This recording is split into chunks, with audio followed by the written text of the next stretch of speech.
Good evening, everyone. Thank you all for being here for this very special History Revealed with Chad Montre and James Curry. We're so excited to be able to bring both of them back. They've done History Revealed programs for us previously, and we're really looking forward to tonight's program. So I want to thank the East Side Freedom Library for tonight for hosting our speakers, as well as for their support going on for 5 or 6 years now, as well as the Ramsey County Library System as our other partner. I also want to mention Subtext Books is our bookstore partner. So you may buy this title or any of the other titles for our History Revealed programs at Subtext Books, which is in downtown St. Paul. I want to thank everybody who supports Ramsey County Historical Society and the East Side Freedom Library. These programs would not be possible without your support, and you get a lot of great benefits, including our quarterly magazine, Ramsey County History. And you can find out more about RCHS on our website, which is www.rchs.com, which is up on your screen, as well as the link to the East Side Freedom Libraries, eastsidefreedomlibrary.org. We are committed to presenting the stories and histories of all in our community, and to that end, we're pleased to bring you tonight's program. But we'd also like to acknowledge this sacred Dakota land. Minnesota Mekoche, the land where the waters are so clear they reflect the clouds, is the ancestral and contemporary homeland of the Dakota people. It is also home to the Anishinaabe and other indigenous peoples. The Ramsey County Historical Society acknowledges that its sites are located on and benefit from these sacred Dakota lands. RCHS is committed to preserving our past, informing our present, and inspiring our future. Part of doing so is acknowledging the painful history and current challenges facing the Dakota people, just as we celebrate the contributions of Dakota and other indigenous peoples. You can find our full land acknowledgement statement on our website. Again, that's rchs.com, which includes actionable ways in which we pledge to honor the Dakota and other indigenous peoples of Minnesota Mekoche. I want to remind everybody that if you have questions or comments, please put them in the chat. And Clarence over at the East Side Freedom Library will be monitoring that, and he will relay your questions to Chad and James. So again, you should have access to the chat for that. So again, thank you all for being here. And I want to turn it over to Clarence White at the East Side Freedom Library. Thank you, everyone. Joining us. We're here at the East Side Freedom Library. Thank you for joining us from wherever you are. My name is Clarence White. I'm the Associate Director here at the East Side Freedom Library, and we are thrilled not only that you've joined us, but to have these two esteemed guests with us. Again, I want to thank every co-sponsor. Of course, our usual sponsors, the Ramsey County Libraries, Ramsey County Historical Society, and for this special event, the Friends of the University of Minnesota Libraries. So thank you. We appreciate all of that. I want to probably reiterate, I have not been able to hear Robin's portion of this given our technology setup, but you can put questions in the chat that start the addition to the chat with the letter Q, so we know it's a question. This is a very popular event. We have a lot of folks here tonight. I don't know that we'll be able to get to all of the questions, but we appreciate you contributing to the event in that way. So I'm just going to begin by introducing our guest this evening. First, James Curry, who's a producer, director, writer, editor, educator, and author who has been active in filmmaking for over 30 years. His short film, Westbound, and documentary, Master Jam, have won dozens of awards internationally in multiple categories. In 2021, he was awarded the Jerome Hill Artist Fellowship for Film, and in 2022, the MacArthur C. McWatt Fellowship, where he was able to pursue social justice through the creation of a historical exhibit on Black pioneers and the June release of a graphic novel based on his ancestors' narrative called Hate Springs. Stings, I'm sorry. Yes, thank you. He is a descendant of the Curry family of South Side Minneapolis and the chairperson of BR4R.org. He teaches film and production at Augsburg University and continues to build community through partnerships with historical societies, individuals and faith-based organizations. He's presently involved in the development of a Black Heritage Trail in Hastings, a people power exhibit at the Minnesota African American Heritage Museum and Gallery, one of our partners with at the Eastside Freedom Library, and a couple of projects in September, and a volume series on sung and unsung Black Minnesotan luminaries with the Minnesota Historical Society, slated for a 2026 semi-quincentennial release. You got it. Yeah, well done. It's a mouthful. And no, thank you. And further to my right, Chad Montree is a professor in history in the history department at the University of Massachusetts Lowell. He is the author of 4 books and has published 5 books, including Whiteness in Plain View, A History for Racial Exclusion in Minnesota, which he presented here earlier this year, I believe, or last. First time was 2022. Yes, 2022, last year, and was part of this series. And also The Myth of Silent Spring, Rethinking the Origins of American Environmentalism. This past year, he was a Fulbright Canada Research Chair at the University of Calgary, based in the history department and affiliated with the Calgary Institute for the Humanities. So I welcome these two to our event. But before we get started, both Chad and I were at the History Center earlier today for a gathering of teachers called History Fest.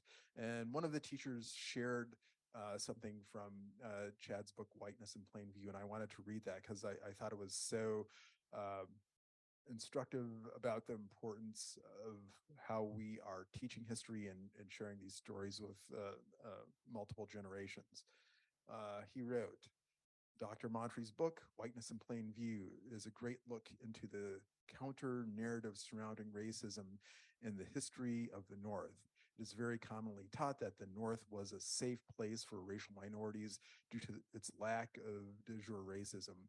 This narrative, however, doesn't account for the history of de facto racism in the North, which is especially highlighted through this book. The chapter we read in class regarding Duluth and the struggles of the Carter family and their search for home ownership is a very good example of how individual stories can highlight what textbooks broadly covering a span of 10 to 20 years cannot. This method of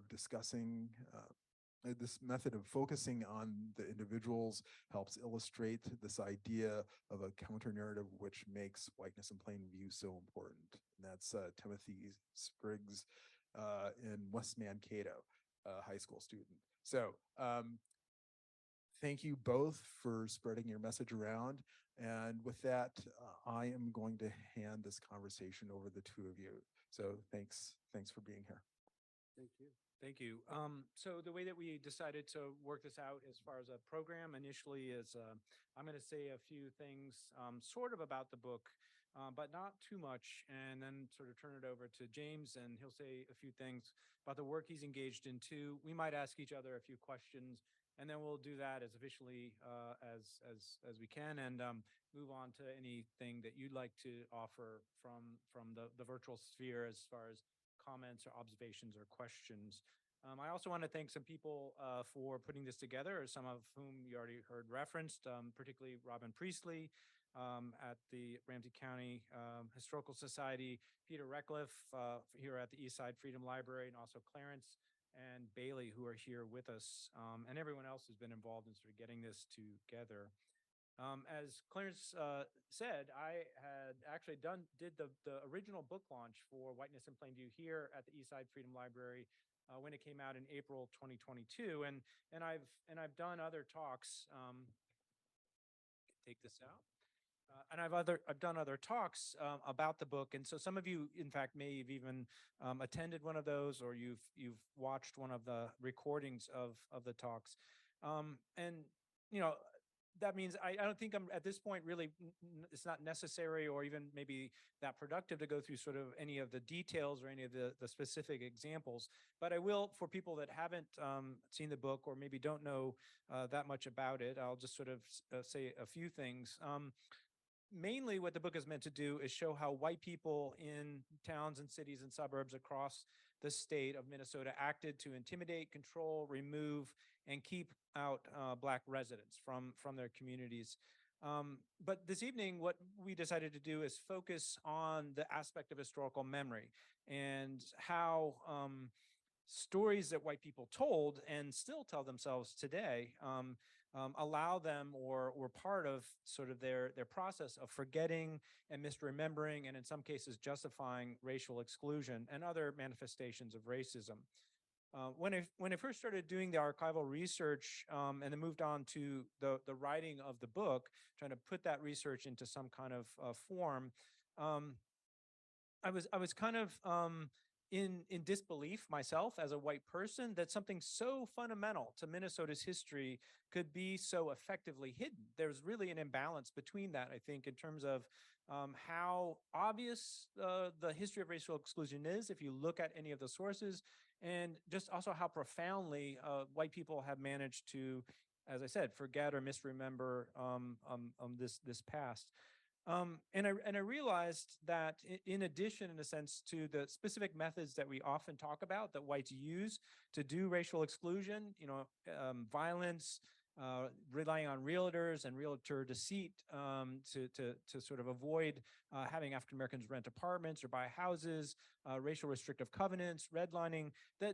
Also this thing of historical memory and sort of the decade after decade of misremembering and forgetting, that's also a tool of racial exclusion, that's playing a part in this process, and it remains operative today in terms of perpetuating racism. And I want to just read a little bit of the introduction to illustrate this or to say something more about it. This is from page 2 in the book. What whites did was not a lapse or aberration, an isolated flare of hatred in a single place, or a minor blemish on a largely clean record of welcome and acceptance. It was conventional and common, and the efforts at exclusion enjoyed shifting legal license from decade to decade. Additionally, the all-white communities that resulted became their own justification and propagating agent, demonstrating to whites that Blacks wanted to live only among their own race, confirming to whites that African Americans did not have the economic means to integrate, and supporting the notion among whites that Blacks' supposed racial failings must be what kept them out. I'll also end the book with something along these lines in the epilogue. This is from page 203. Concurrent with affecting exclusive whiteness in cities, towns, and suburbs, Minnesota whites also adopted an historical amnesia, which opportunely made them oblivious to how exclusion came to be. They fashioned spurious explanations for the overwhelming whiteness in their daily lives, as well as fictions that absolve them of responsibility for correcting the recurring monumental injustice. The vacuous memory and false discernment were another important part of preserving and perpetuating racial exclusion, keeping the reality of it paradoxically hidden in plain view. Although it can do nothing to change the actual past, whiteness in plain view is meant to be a counterpoint to this misremembering and misrepresentation, to expose what Minnesota whites have supposedly forgotten or cunningly occluded. Other manifestations in other places have been or need to be methodically chronicled and interpreted too. The expanded historical consciousness that will come from this endeavor is an essential part of a larger collective struggle. In fact, I would argue that this is the kind of thing that what I just sort of suggested or sort of alluded to, and what we're going to get into more deeply tonight as you hear from James and as he and I talk with one another, and I think also in the Q&A, that this is really what's bothering the white reactionaries in our current moment, who are leading a new censorship movement. Their aim is to whitewash school curriculums across the country, or to do that more effectively, because in many cases, the curriculums are already somewhat whitewashed in terms of the way that they talk about race. Ostensibly, of course, they mention or refer to critical race theory, but I don't think teachers generally are offering critical race theory as part of their curriculums. what they're doing, I think, is using critical race theory as a phrase to bring the word theory into the conversation and employing the popular understanding that theory is something unproven and debatable. And so it's not really legitimate for presenting it to young students as something that's true. But what they really are afraid of is the kind of thing that you find in the book Whiteness, but also in many other things that people are writing and publishing and sort of putting into other forms. And that's sort of historical facts, right? Historical facts that are based on the kind of research that historians do, where we go out and we find sources. We have evidence to say what we're saying. We have evidence to make the kind of arguments that we're making. And that's much more difficult for these reactionaries to contest. If they don't have the resources, if they lack the sources, if they lack the evidence to do that, then what that means is they're going to be losing control of the narrative. And that's what's going on. We're fighting over the narrative. We're fighting over what story gets told. And in a sense, also, though, we're fighting over why someone has the right to tell that story or to be the ones who are crafting the narrative that shows up in school books, curriculums, and elsewhere. Once we recover what happened in places like Austin, Duluth, Edina, Rondo, and elsewhere, including, as James, I think, will talk about, in Hastings, we have a clear choice. We're either on the side of white supremacy with all of that entails, or on the side of the movement to end and undo racism's multifaceted legacy. So I'm going to end my comments there and let James make his comments, and then I think maybe we might shift into me asking him a few questions after that. Thanks, Chad.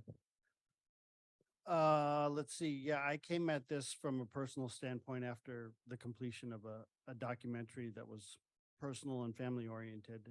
It touched on the larger history of my ancestors and their roots in Hastings. So I pursued in a cursory way, just getting to know the city of Hastings and folks there. Actually, I was responding to an email that they wanted to unearth and excavate and share the story. In fact, they had tied a narrative together through the Hastings Gazette and did a spoken word, for lack of a better term, a play based on that narrative, which enlightened some of the residents of Hastings. But once they found a descendant myself, and I went down there and explored. I actually didn't know about the AME church burning. I don't recall my dad sharing that with me, but I knew that we had plots there, and the great grandpa and great aunts and great uncles were buried there. So when the McWatt Fellowship came through, I decided to pursue connecting. Oh, okay. I decided to pursue connecting other stories of Black activists in Hastings, and that resulted in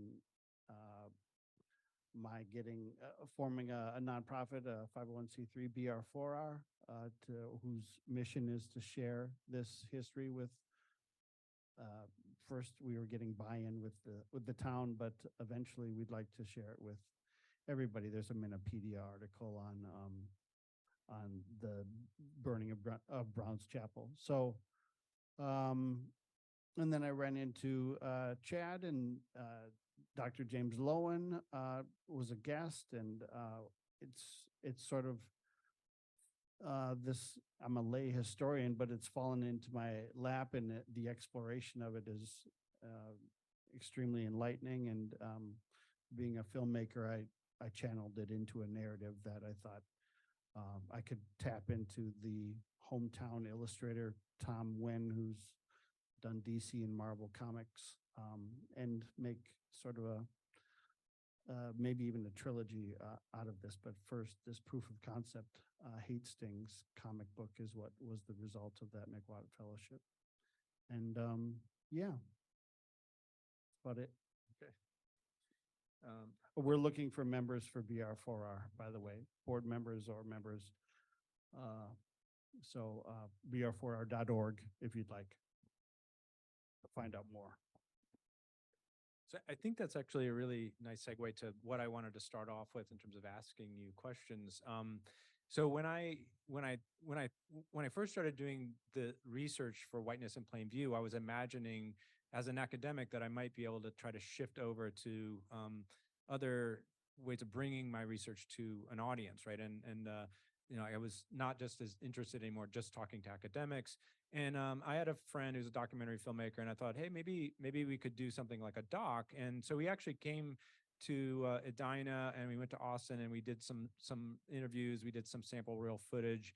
And then I went back, and what I realized is like this would be very difficult. So I very much respect what goes into documentary filmmaking, and what I decided, as you see, is that at a certain point I decided I couldn't make a documentary film about this.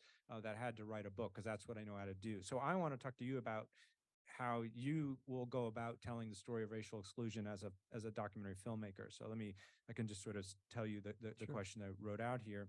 As a doc filmmaker and scriptwriter for a comic, what would you say are the main challenges to making the history of racism accessible to a wide audience? How do you work with those challenges?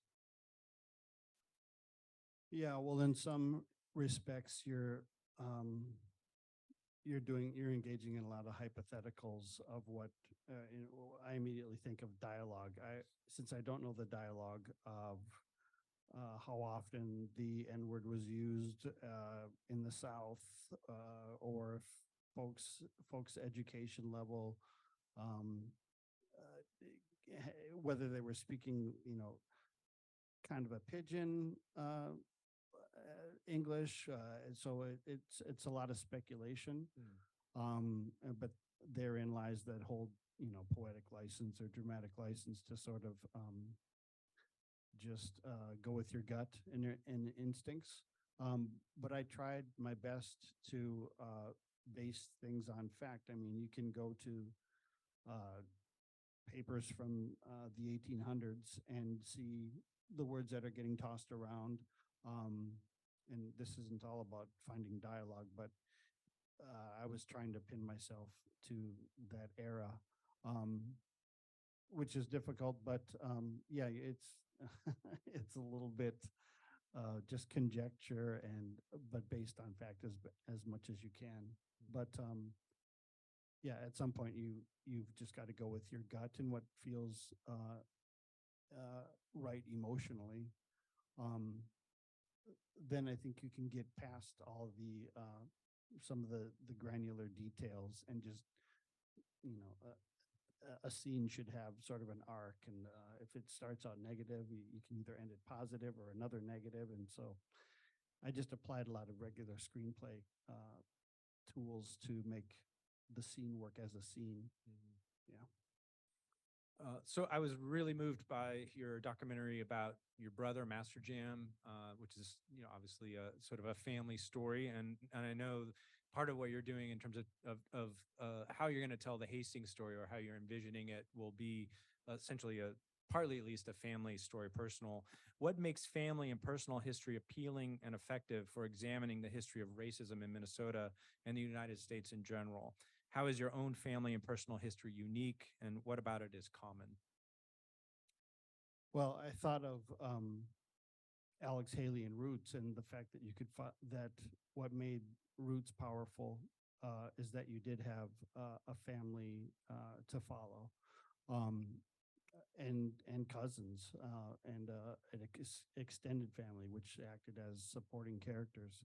So that seemed like the proper vehicle, a family that had subplots and marriages that created extended families. And it's a little bit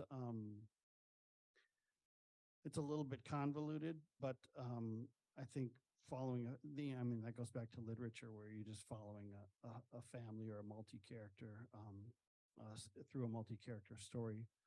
What is unique about my family? I thought it was a microcosm of a macro story, where you're, slaves or fugitive slaves or former slaves making their way to the north, small town, which is the story of a lot. Hastings is just one of many small towns where blacks found, the ability to either build their own homes, or the opportunity to build their own homes, become multifaceted laborers, barbers, what have you, to put bread on the table. And then I don't know if it was, living by rivers, if that tied into the idea of access and maybe even the Underground Railroad so that you could go further north, or just another version of a highway, I suppose. Um, and then I didn't anticipate that every Black family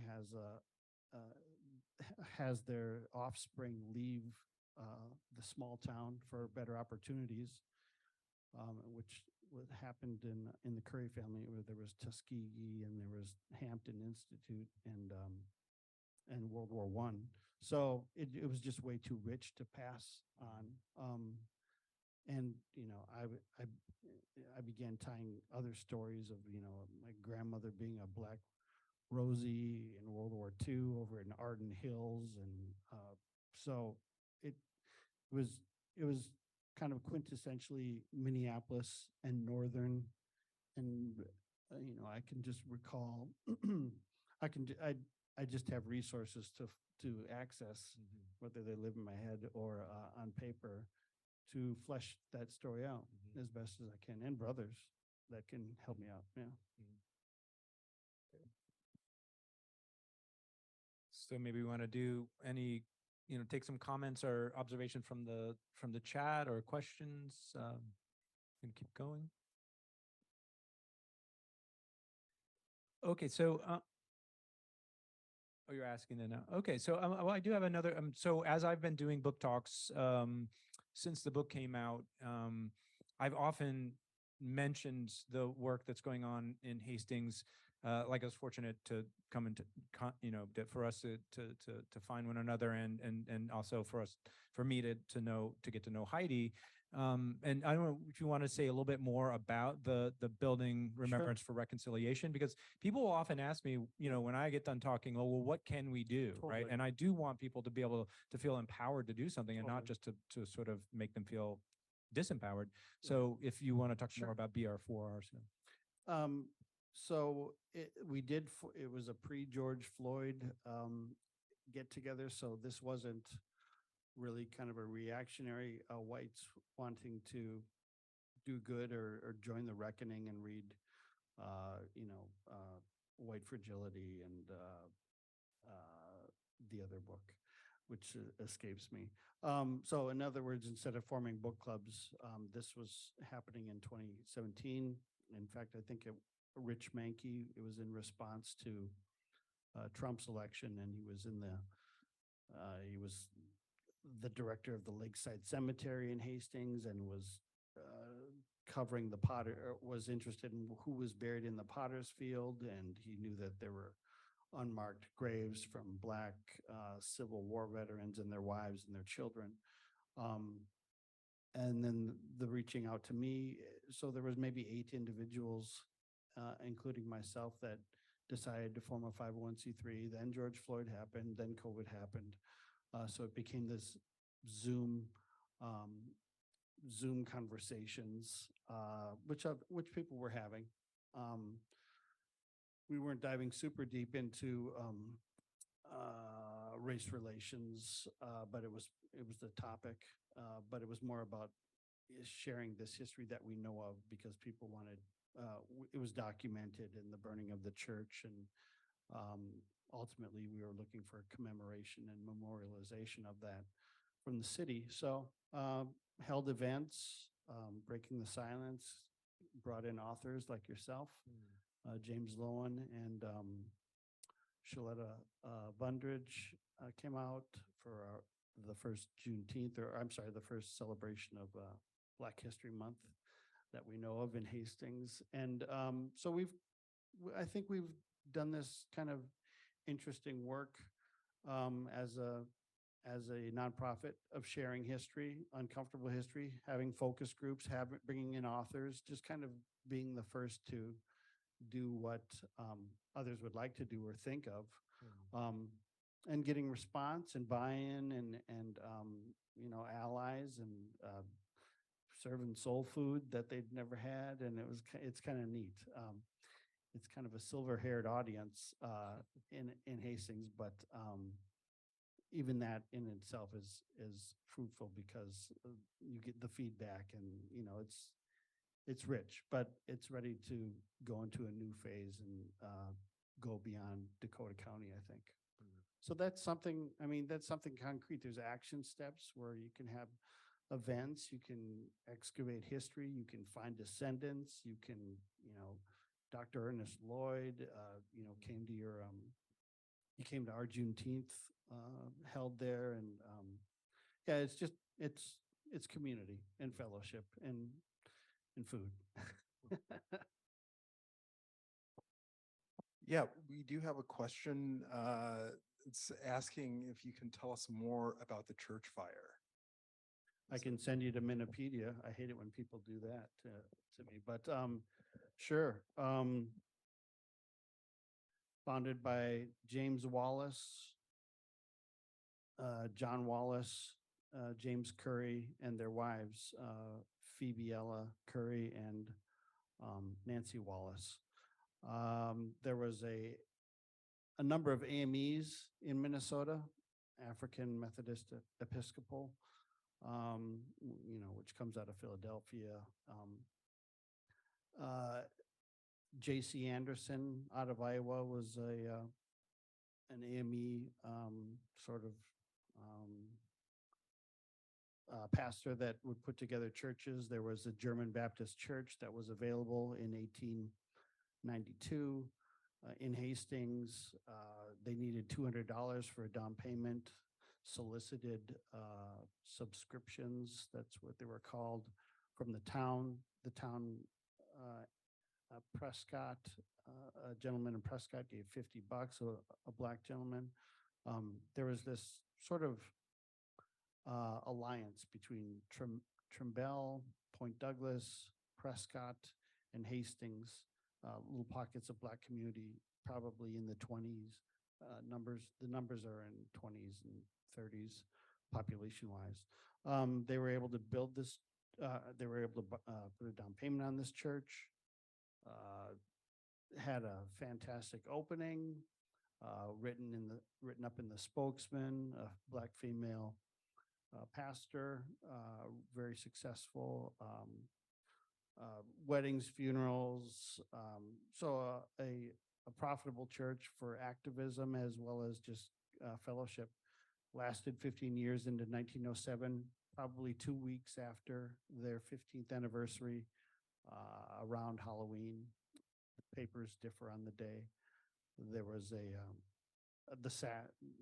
evidence was found of a sash being lifted, kerosene residue on the pews and walls and floors. Yeah, it was arsonists or incendiaries, which is what they called them. It was put out. It had no foundation. It had no insurance. So the Brown's Chapel AME was engulfed in flames around Halloween 1907. And the church, the town, there's no sort of investigation. There's just the two notices of the burning, and the fact that it was put out quickly and the fact that it was arson. Then black residents had to go to a former church, Methodist church, which actually in the 20s had a Klan chaplain as their pastor, or I guess, yeah, pastor.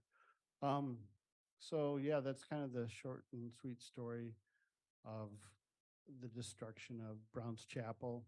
I'm sure it was beyond heartbreaking. It was more than just a church. It was probably, it was a center for their community. And there's hints of, it being boys or teens involved, but the complicity of silence from the town afterwards that had tolerated or bought in and was comfortable with it. But they started getting, it started becoming it started to become a destination for Blacks from the Twin Cities to come to Hastings, and it was probably that numbers game of like, not only were they excelling and becoming successful, but the town was getting browner, and maybe these folks might start looking for homes. So the town just kept quiet about it, and there was no investigation.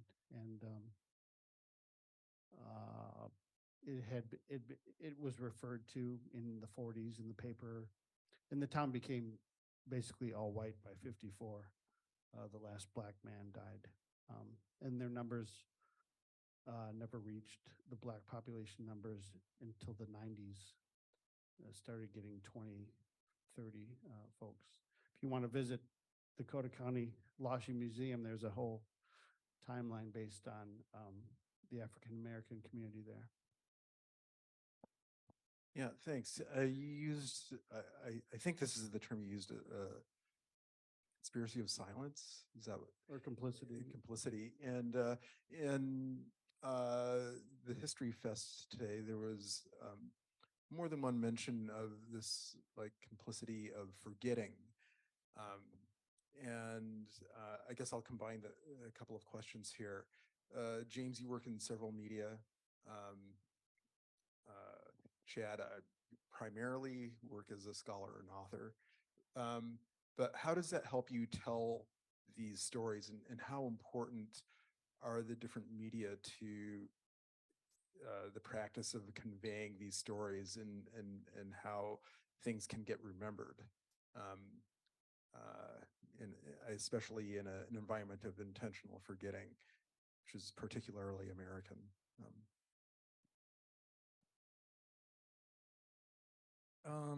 Well, as I kind of alluded to, and as sort of came up today at History Fest and has come up in other talks that I've done, my book is sort of on the line between what we might call sort of academic scholarship and something for a general audience. I'm probably not yet like at my best in terms of writing for a general audience. It's still sort of too much the grad student historian, but I have a hard time not packing all the details in there, but I find the archives are so rich in terms of this history. It's really hard not to tell. And I guess what I do is I feel compelled to keep those details there, like, because as I said, like, I think this is we're in a struggle over a narrative, and I want it to be clear that there is evidence. I'm not writing fiction.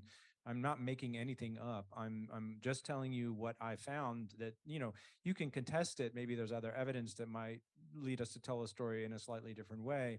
But what I'm finding is things that really happened, and individuals with names, and in communities that we can point to. Some of these people still alive, or at least maybe have descendants who are alive. And I think that has been helpful from what I can tell, in terms of people having, especially white people, having sort of an epiphany, and feeling sort of thankful that this is now down on paper. They can read it, they can share it, and it can be part of a ongoing conversation, including the kind that they're having in Hastings. But I do think there's limitations to it, right? And even though you read this quote from this student who's really, like, I think impacted by having this book be part of their course, there's limitations to the kind of book that I write. And so that's why I really admire the kind of work that James does. So maybe you want to talk a little bit more about how there's different kinds of media that reach different audiences, or the same audience, but in different ways. Yeah, and that, let's see, John Lewis's March. I've heard time and time again that's sort of the go-to text for the civil rights, which why would you think a graphic novel would connect with young adults? But that's what works. So that's tied directly to visuals. And when the idea was proposed that some of this narrative could be shared through visuals, it was daunting to think of, like, okay, now I've got to write a novel. But instead, this was more of a tease, and it was kind of origin story based, but again, based in fact and oral history. So yeah, I kind of leaned on visuals. Luckily, I think that's my forte. Um, and I had a collaborator that was great at sort of editing those visuals when I was adding too much dialogue and letting the visual speak for itself, which is just a standard screenplay rule of less is more, and let the picture speak for itself. So yeah, it's always cool when you've got papers. In this case, regarding Brown's Chapel, there's a great picture. Jillian Knight found a picture in the spokesman or recorder back in the 1900s of L.A. Reagan, the female preacher, at Brown's Chapel AME. So it's, you know, we had photography, so a lot of these papers included depictions. There's a famous, not a famous, but the only picture of the Black community in Hastings is their congregation in front of Brown's AME, and it's very iconic to me and emblematic of the folks. And I'm really thankful for newspapers, Black and white newspapers that had the foresight to include at the time, you know, these photos that we now take for granted as visual-driven newspaper. So I know both of you are using some primary sources and other scholarship and just stories. As we are continuing this conversation, what are some places that you think people can look to grab onto some of these stories? Of course, the work that both of you do is great, but of course, there's more to find out from our own families, from the people that we live around, and especially from the people who we have been separated from or segregated from. I don't know if you have any suggestions on where to look, and maybe not just in our research, but in our everyday life as we you know, walk through the spaces we walk in and wonder why they look the way they look, both economically, architecturally, city planning, etc. That's a big one.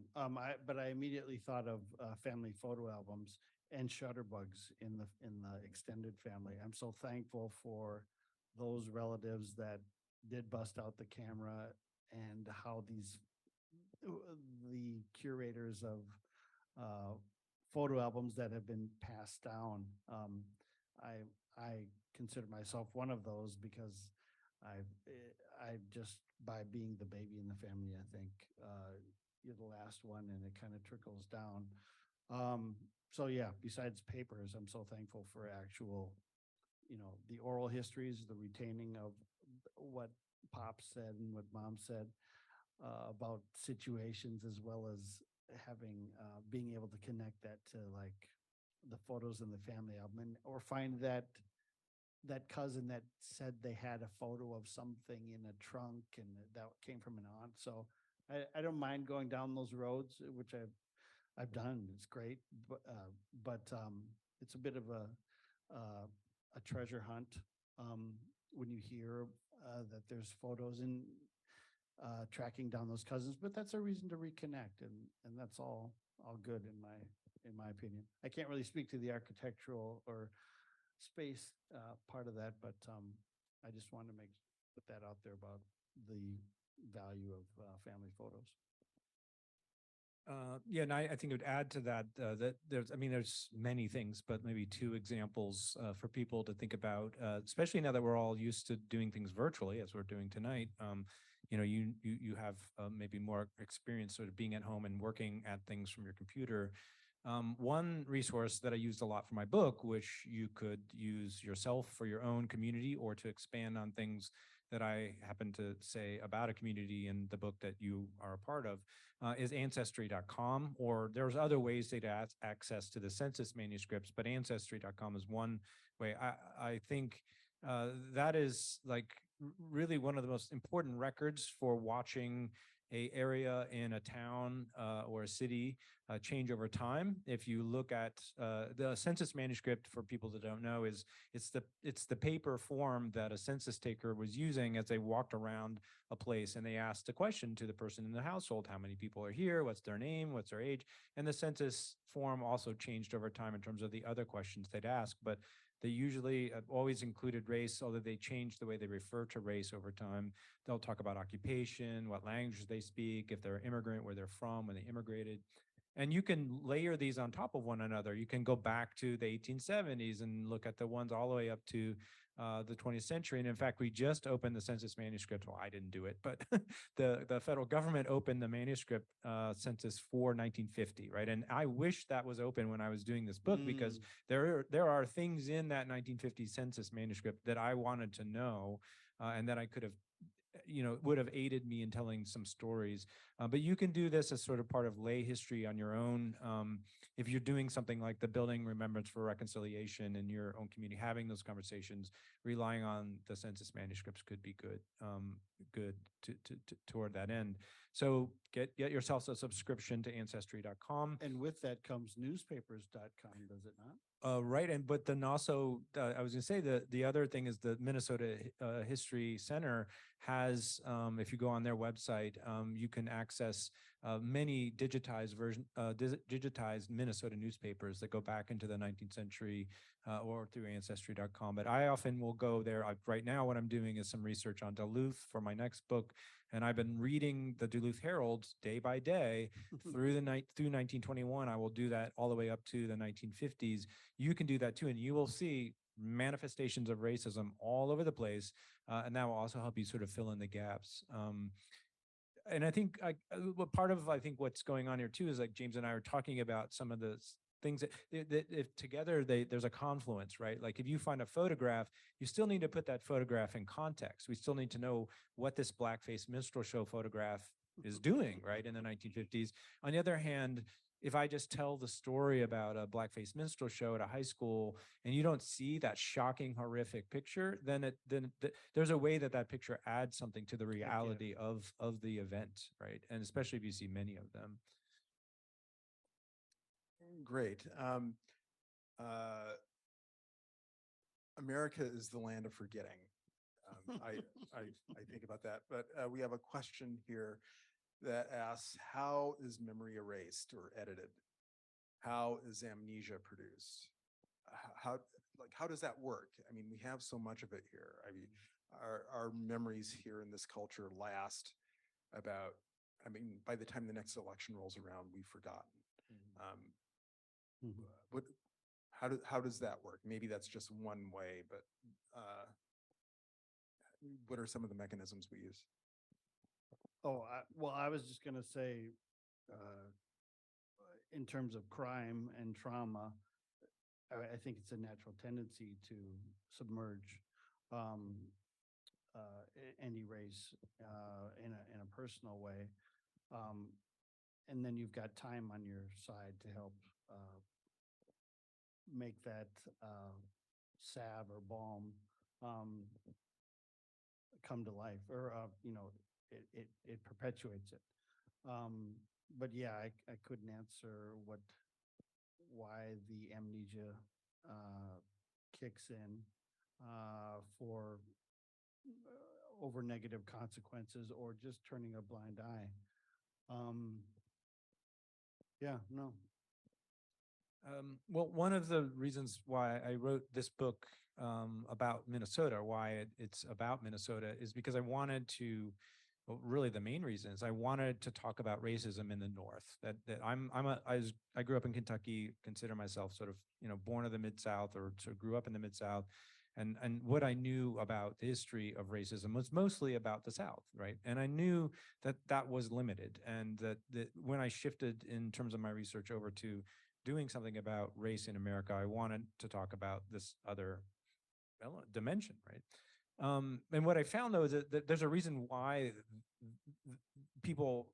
why that sort of was underdeveloped as an area or a field or conversation, and it has to do with how people also who were living in the past were misremembering and forgetting the past. So when I found in Minnesota, when you look at various historical records, including newspapers, there are many white Northerners who are saying, including, like, for instance, when the lynching happens in Duluth, people are shocked that this happened in Duluth, right? Or people are shocked when there's some other racist violence, or when they have evidence of housing discrimination occurring in their neighborhood, because they've been telling a story to themselves about how it won't happen in the North, right? Or they're using the South as a foil. There may be even many people who claim to be very liberal sort of advocates of Black civil rights, and what they know is the segregation that's happening in Alabama, or they're following the bus boycotts, or they're following sit-in demonstrations at lunch counters, and they're celebrating the fact that they're aware and engaged with that. Meanwhile, not noticing what really was taking place in their own cities or towns, and in fact using it as oftentimes as a filler to avoid having to acknowledge what's going on. So, for instance, in Austin, which is a mostly all-white city by the time we get to the mid-20th century, as a result of earlier racist violence, with Blacks being run out of town by whites in 1922. By the 1960s, there are people in Austin who start an Austin Human Rights Committee, and when the State Commission Against Discrimination sends an official down to Austin to talk to them and say, look, this is what we'd like you to be working on, they tell her, well, we don't really have a race problem here because there's only 2 Black families and they don't have any problem finding housing. And that's an unawareness that's it's really just like, I mean, it's just astounding, right? And sort of there's something very deep going on there when those two really, I think, sincerely, engaged white liberal people say there's no problem here, that the problem is probably religious discrimination or conflict, that they're not noticing the whiteness around them. And that's why the title of the book is Whiteness at Plain View. And sometimes it's like that. It's not this very obvious thing where white people say, we're going to forget about this thing and not remember it and don't talk about it to the kids or whatever. It's like this other way that they sort of convince themselves into a very different understanding of the past, right? It just sounds like the sugar bowl effect in a way. The whiteness that you're surrounded compounds or only sort of enables that amnesia to a certain extent. Yeah, and I know in the book you talk more about Chad. You talk more about the what actually happened in Austin and how it got to be just 2 Black families. We have another question.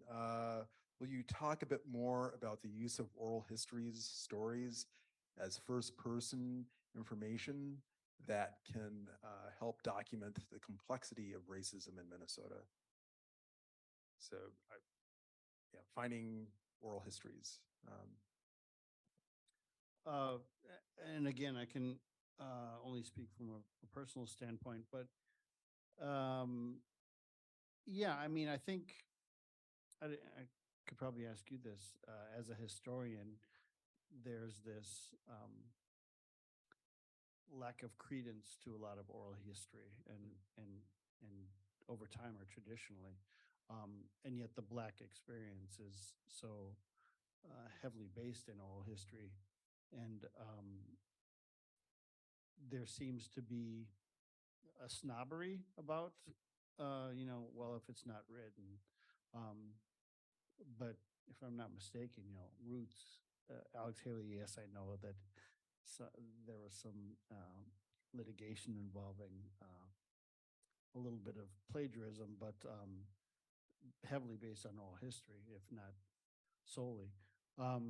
So yeah, I mean, if one can get over the fact that they're not going to have to defend this history in front of an academic, then or an audience, or then embrace that oral history as fact.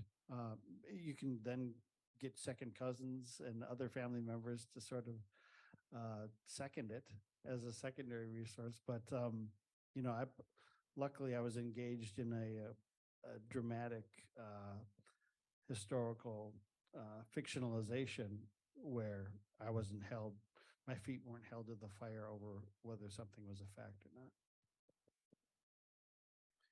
Yeah, I mean, there are problems with oral history, but we know there are, and so you just, as an historian or as a filmmaker or whatever, you just have to be careful with the way you use them. And I mean, and one of them is that people who are doing oral, when they do an interview, we're not there at the moment, right? So this is kind of a primary source, but it's not exactly, because what they're doing is telling you their memory, and as we just said, like, memory can be faulty. Sometimes that's what you want to know. Like, if I never correct somebody if I'm interviewing them myself, when I think they've said something that is erroneous or that isn't true, because sometimes they're mistelling the events. It's like white people misremembering what happened in some place in the 1930s. That's actually going to be part of the story, is the fact that they remember it that way. Interestingly, set it against something else, and then you see something else taking place in terms of the history of memory, right? How memory changes over time, or how memory is not the same across, different races or class, whatever. But Black Oral History Project, that was done in Minnesota, though, is really helpful for me in many ways in different chapters, including in Duluth. There's a public accommodations legislation that's supposed to ban discrimination in public spaces at the end of the 19th century, that comes out of a case in Duluth. And people would say, if they look at that, and look at like newspapers or other records, they would think, okay, that was settled there, and there was no discrimination in public spaces after that. But if you look at the Black Oral History Project, you see person after person after person saying, oh, you knew that there were certain restaurants you couldn't go to, there were places at movie theaters you couldn't sit.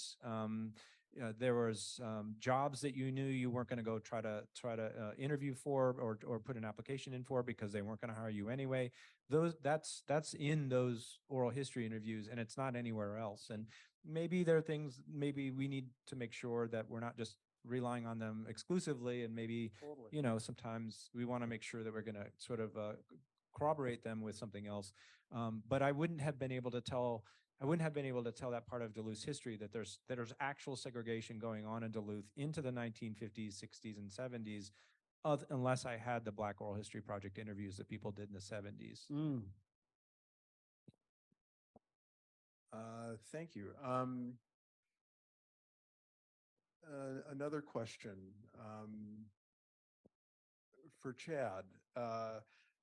Says, I know you've written about racial exclusion in Minnesota as well as American environmentalism. Can you talk about what you've learned in your research about the relationship between racial and environmental inequities, specifically in Minnesota? Well, actually, I don't know really much at all about how the connections in Minnesota, but the book actually, in a way, so I did train as an environmental labor historian, and what I mostly was doing for about a decade and a half after I got out of grad school was working on trying to retell the American environmental movement by pointing out the role that workers and organized labor played in bringing about environmental consciousness in the country, and sort of moving that story back in time into the early 20th century at least. And not just relying on sort of that, the Rachel Carson Silent Spring book that's published in 1962 as the beginning date. When I was done with graduate school, I went to Memphis, Tennessee, to do a postdoc, and I was in a neighborhood in Memphis that I knew had a history of people of color being exposed to environmental hazardous waste, and I did an article about how segregation then was implicated in that the segregation that's taking place in those neighborhoods, the Valentine Evergreen neighborhoods, was one story, and then there's sort of the environmental story. But I sort of brought those two together in the article, and other people were doing that too at the time, and have since done a lot more work on it. But I think there is a lot there. And I think we're really just starting to see I think we're starting to see sort of that mature.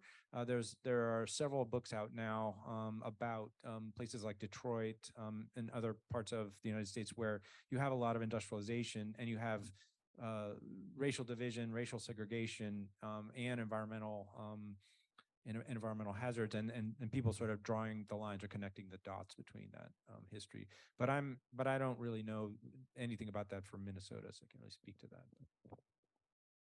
Okay. where can one find the film about Black life in Hastings? Is there? That film does not yet exist. I've been heavily involved or a little bit torn between a number of projects, which feels like a lot of pre-production. The documentary I did prior, the the two prior documentaries involved were totally guerrilla style, and I was using myself and my family as sources, so it didn't require a whole lot of research except internal interviews. So this is a larger story that I've yet to have the time with, nor have the time and energy or a team to to move it along. But it's docs can sometimes just be 10-year projects, but for now there's the article. So yeah, You think about how long it took for Summer of Soul totally, to reach distribution. So totally. I get that. If there are any wealthy donors out there, are you asking them to email you or get in touch to help fund the project? Yeah, McKnight, Jerome, Emrak, anybody, or yeah, I'd like to, in a way, I can get lost in pre-production because that's where the excavation of more and more stories comes, and you can sort of prioritize. So I'm pretty engaged with the comic idea of and this exhibit on the people power movements of AIM and the Way in Minnesota, and the Brown Berets. Yeah, I'm sort of in the thick of it. If someone wants to fund my pre-production, that'd be great. But otherwise, it'll just chug along at the pace that I'm able to maintain. Okay, good. Another story or another question for James Curry. Given your long roots in Black community spaces in Minnesota, who are some of the unsung Minnesotan luminaries that you wish more people knew about? Well, that's neat. The complete list, right? Yeah, right. Yeah, and see, I'm not. Well, I mean, I don't think I didn't know about Jimmy Lee or Deborah Montgomery. Katie McWatt, her maiden name is Curry, so she's a cousin. So I knew of Katie, and Alan Page and Cap Wigington, but I wasn't finding these until I was in my 30s or 40, my 40s, and it was scattered resources, and kind of the division between Minneapolis and St. Paul. I haven't even touched on Minneapolis luminaries, but yeah, it just brought to mind the idea of being able for a junior high school student or elementary student being able to grab a book and, like we've seen, kind of the talented 10th, page after page, and yet something like that doesn't exist. I think I take that back. Arthur McWatt's Crusaders for Justice, which he worked very, Katie's husband, worked very hard on Crusaders for Justice, but even that had sort of an activism bend to it. So I'd love to embrace it all and create that volume along with folks that are way more intelligent than me and have way more brain power. Bill Green, Christopher Lehman, Tina Coventry, I'm sorry, Coventry Cohen's, Tina Burnside. The list goes on. Yeah, thanks. So James, you've talked about stuff that you're working on or hope to do. Chad, your next book, do you want to say anything about that? Sure, I could. So one of the things that I've been talking about since I've been here this week, and because I'm working on it, and I'll also discuss this somewhat tomorrow in a couple of events. I I wrote Whiteness in Plain View and got a sense that there's a whole wide array of methods that whites use to do racial exclusion.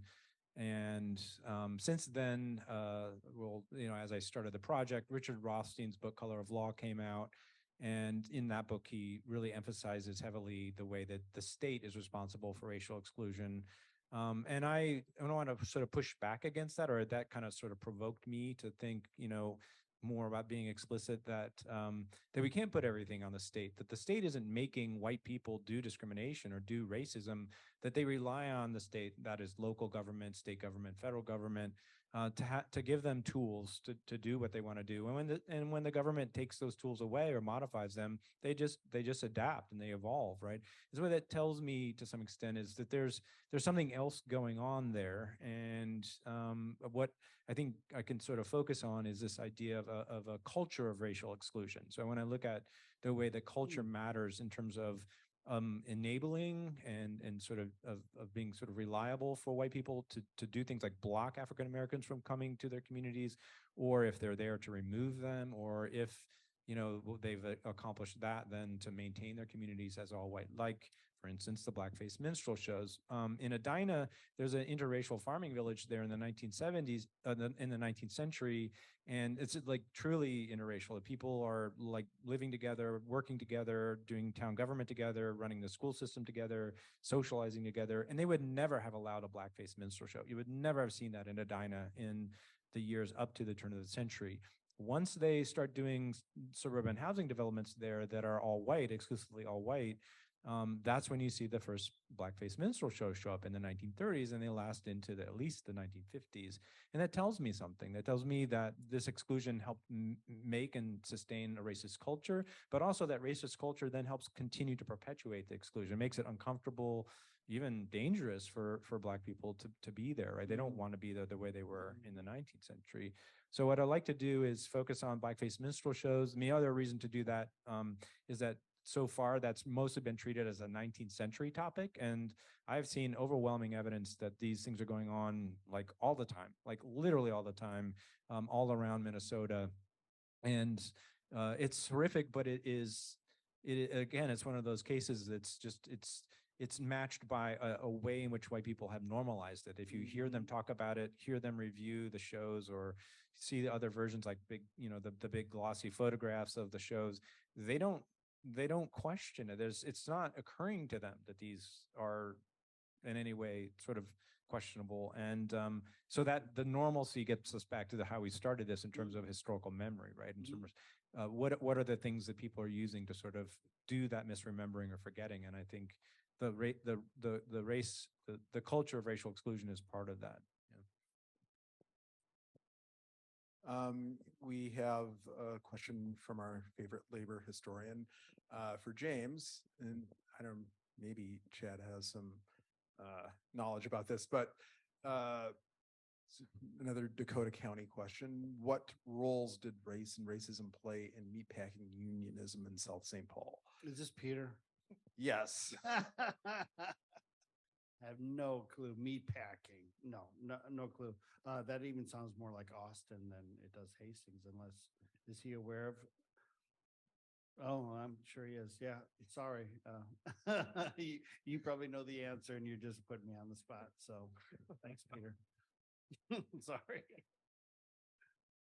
Okay, we have a little bit more time. Thanks for wasting our time there, Peter. No longer your favorite labor historian. Right. Is there a question that the two of you were dying to ask the other? Of course, nothing too personal, I guess, but I know you guys get to talk, but maybe a question that you want to ask that other people, what do you want to hear the other tell the rest of the audience, maybe? Well, this is a little off track, and I can thank Peter for this, but I think Mate One, I really loved that film, Chris Cooper, James Earl Jones. And if people don't know about Mate One, my friend here knows a little bit, but that's a powerful kind of story about, well, I'm not going to break it down, but if the audience is interested in tying in race and labor. I would defer to the movie Mate One, and if Chad wants to chime in with anything regarding it. Do you know the spelling of that Mate title? One, Yeah. M-A-T-E. Some people call it Matawan, WAN, yeah. W-A-N. I mean that's yeah, that's good to bring this up because I think it's a for me so I actually started as I said as a labor and environmental historian, and my first book was about Appalachia, the coal fields of Appalachia. So and I worked in graduate school with Warren Van Tyne, who's the biographer of John Lewis, who's the head of the United Mine Workers Union. When I was teaching classes, including labor history, I'll often use Matewan because I think it's a pretty good movie as far as historical accuracy, and yet it's also entertaining, right? Like it's done. John Sayles does a great job of sort of like keeping up a momentum in terms of a narrative without sacrificing historical accuracy. Totally. And it sort of gets this idea, the potential or possibilities for bringing a very complicated history to the screen, right? Yep. And including the dynamics between, he sort of breaks it down into sort of three different groups of people: white, native-born, farm families who become coal miners, Italian immigrants, and African Americans who are coming up from the rural South, who then are also the population of Appalachia for some time after that. So, was the question like what I think about the movie? Well, Or, I mean, I just thought I'd in some ways it brings it back to you because like right. that's what it's a model. filmmakers can It's do. a model, Yeah, I think. but it relies on a lot of literature before we Totally. get to the point where you can make a film about it.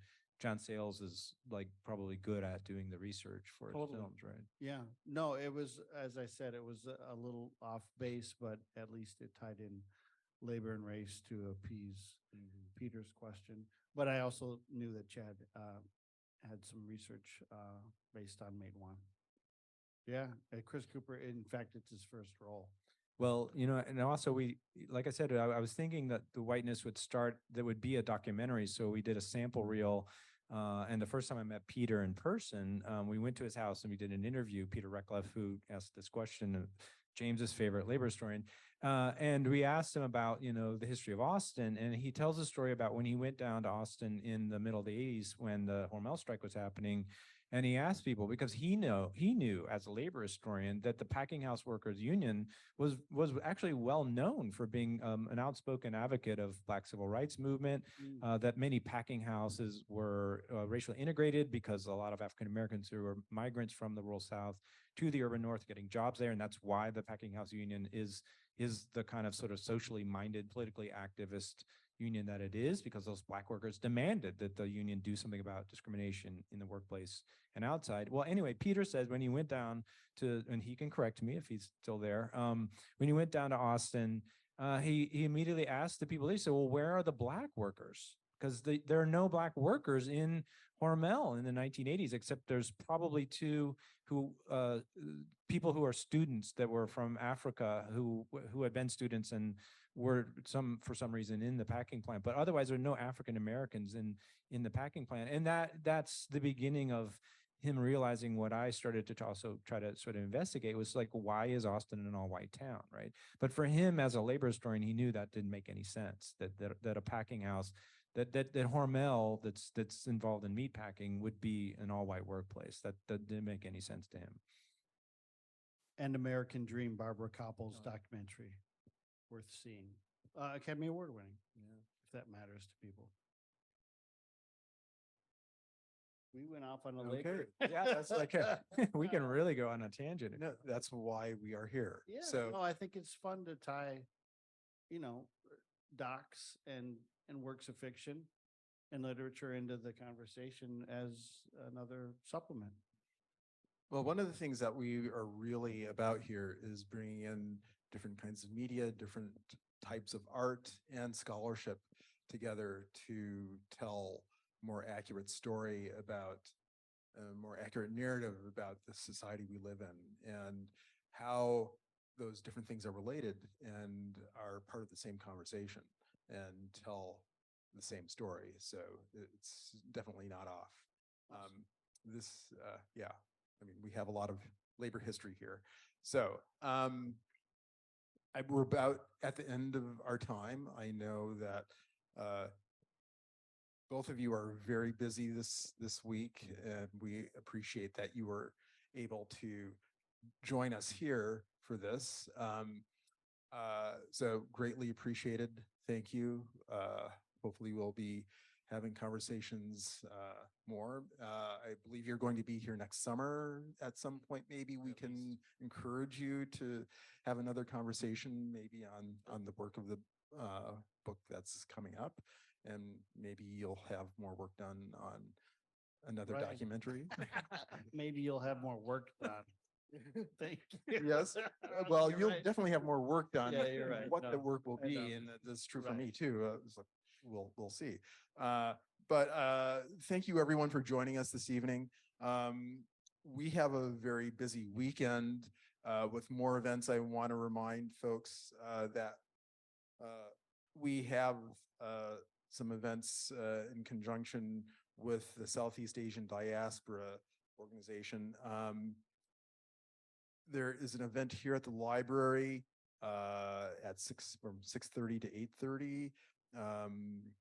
Just welcoming sort of the series of events, very much focused around the legacies of war in Southeast Asia, and that linger on today.